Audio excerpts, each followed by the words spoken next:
सत्संग जी प्यार से कहिए धन निरंकार जी। सत्संग जी सतगुरु के दरबार में सच और झूठ का जहाँ फर्क पता चलता है वहीं साथ के साथ विवेक जागृत होता है, जिसको हम विजडम कहते हैं। और ये जो विवेक है ये दुनियावी सिलसिले तो इसके सामने बहुत छोटे हैं, उनकी समझ रखना कि ठीक है दुनियावी बातें समझ में आ जाती हैं, वो तो कहीं भी आ सकती हैं। लेकिन जो बहुत ज़रूरी है और जिस पर सारी ज़िंदगी का दारोमदार है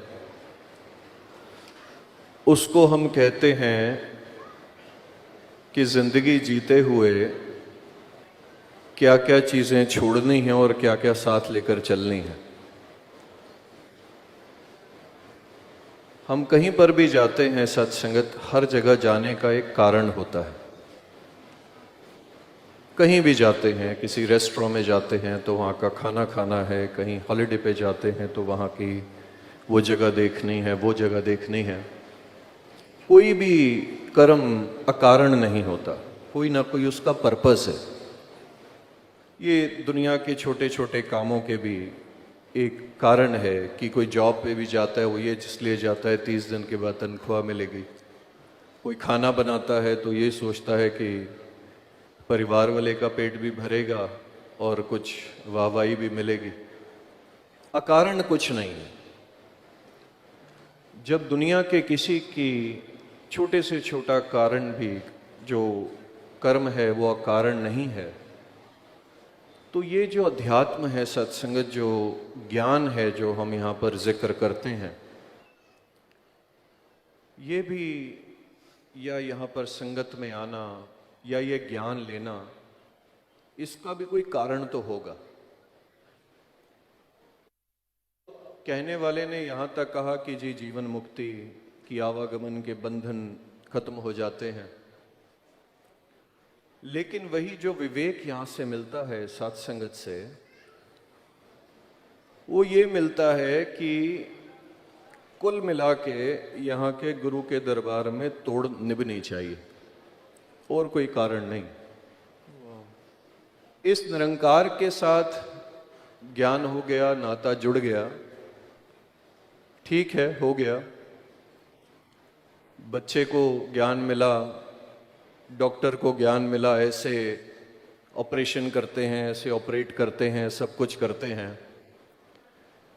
किसी पायलट ने ट्रेनिंग ली कि हाँ ऐसे उड़ाते हैं, ऐसे ऊपर जाता है, वो जब फ्लक्चुएट करेगा तो इतने नीचे आएगा, इतना ऊपर जाएगा। लेकिन सत्संगत जिस दिन जहाज वो 32,000 फुट के ऊपर उड़ रहा है, उस दिन फ्रैक्शन ऑफ सेकंड में उसे अपनी सारी शिक्षा दिखानी पड़ती है कि सीखा क्या था, वो ट्रेनिंग किस बात के लिए थी। कि उस एक पल में डॉक्टर का जब वो पेशेंट सत्संगत उसके सामने लेटा हुआ है, जब उसे कट करनी है वो एक वेन, तब पता चलता है कि कितना इल्म है उसके अंदर। आगे पीछे तो बातें होती रहती हैं। इसी प्रकार से सत्संगत जो हमारी जिंदगी है, ये तमाम उतार चढ़ावों के साथ बनी हुई है। उस एक हर पल में इस बात को मुझे स्पष्ट करना होता है कि मैं इनका शिष्य हूं। वो पल जिंदगी में न जाने कितनी बार आता है और कितनी बार मैं चूकता हूं, और वो आता चला जाता है, मैं चूकता चला जाता हूं। लेकिन सत्संगत सतगुरु फिर दयाल है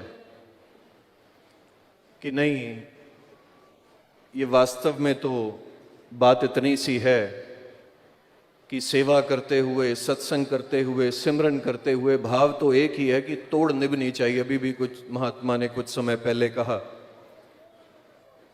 कि जब ये श्वास शरीर से अलग हों तो मैं अपनी छाती पे मैं हाथ रख के कह दूं कि मेरी तोड़ निभ गई ते मैं अविनाशी कहावा। वो तोड़ कहाँ निभनी है सत्संगत? वो तोड़ निभनी है सिर्फ और सिर्फ गुरु के चरणों में। निरंकार तो कण कण में व्याप्त है, तोड़ निभनी है सिर्फ इनके चरणों में। कॉर्पोरेट वर्ल्ड में हम अक्सर देखते हैं, एक कोट बड़ी फेमस है, वो कहते हैं कि आपका जो गोल है, जो आपका टारगेट है, वो रहना वही चाहिए। प्लान ए नहीं चलता, प्लान बी चला लो, बी नहीं चलता सी चला लो, but you should never never shift your goal. इसी प्रकार से मेरा जो गोल है सिर्फ इतना ही होना चाहिए कि इनके चरणों में तोड़ निभनी है। सेवा से निभे, सत्संग से निभे, सिमरन से निभे, निभनी चाहिए। सेवा करते करते कहीं अभिमान आ गया, उसको खत्म करें, संगत में बैठ जाए। संगत करते करते फिर ध्यान आया, सेवा करे, सिमरन करे, वो करे, कुछ भी हो, बात इतनी हो कि जीवन तो वही है, ज्ञान तो इसीलिए मिला था कि तोड़ निभे। ये तोड़ निभनी बहुत जरूरी है। और सत्संगत जो इतनी पेचीदगियों से भरी हुई जिंदगी हो, तो उसमें तोड़ निभाना वो भी गुरसिक के बस की बात नहीं है। वो अभी भी जैसे महापुरुष कह रहे थे कि वो भी सतगुरु स्वयं ही फिर ऐसे सिलसिले बनाते हैं कि एक वो बात संगत में हमने सुनी, सत्संगत काफी समय पहले, कि कोई जंगल में जा रहा था, बड़ा परेशान, और इतना अंधेरा हो गया, कुछ नहीं समझ में आ रहा, पीछे कुछ उसको पशुओं की आवाजें सुनाई देने लगी, और परेशान हो गया, मैं करूं तो करूं क्या। आगे भागता गया, सामने खाई है, अब खाई देखता है, आगे एक लकड़ी का पुल है, अब लकड़ी का पुल है, वो हिल रहा है, उसे समझ नहीं आ रही करूं क्या इसका। पीछे से आवाजें बढ़ती जा रही हैं कि कोई जानवर आएगा, खा जाएगा। याद करे अपने इष्ट को, याद करे कि बचाओ, संभालो मुझे, कुछ हो ही नहीं है। वो और क्या करता, सामने लकड़ी का पुल था, जैसे पैर रखा वो पुल पूरा हिले और बड़ा लटकता लटकता किसी तरह से पहुंचा, और मन में बोले कि मेरा इष्ट कहाँ, मेरा गुरु कहाँ चला गया, आज तो जरूरत थी मेरे को अकेला छोड़ गया, मैं क्या करूं। भागता सब कुछ कर रहा है, एंड में पहुंचता है तो फिर देखता है उसका गुरु वो रस्सी को पकड़ के खड़ा होता है पुल के दूसरी तरफ, कि मैं इसीलिए खड़ा था, तेरा पुल मैंने संभाला हुआ है।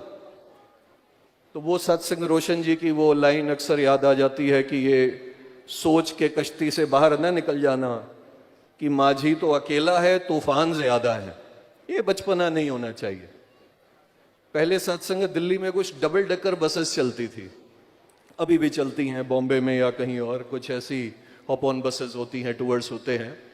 वो डबल डेकर बस में ड्राइवर तो नीचे ही होता है, सीट ऊपर भी होती है।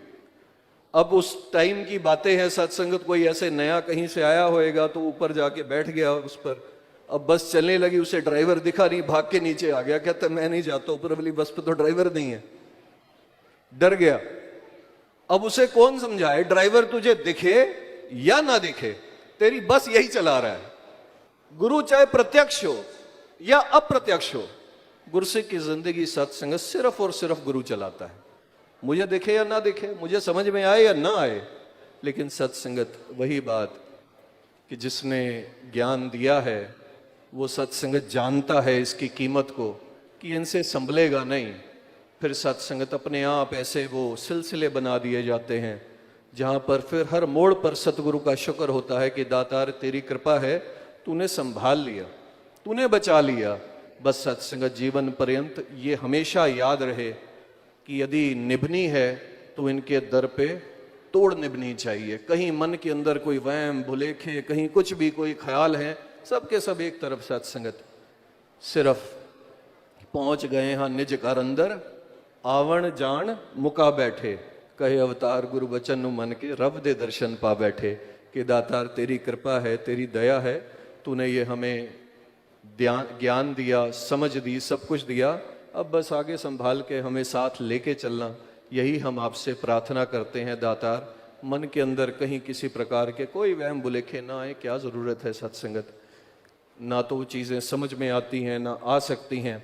इतना समझ में आना चाहिए कि कहे अवतार गुरु ही रब है, ऐसे विच कोई भुलेखा नहीं। बाकी सब सत्संग दुनियावी चीज़ें हैं, बातें हैं।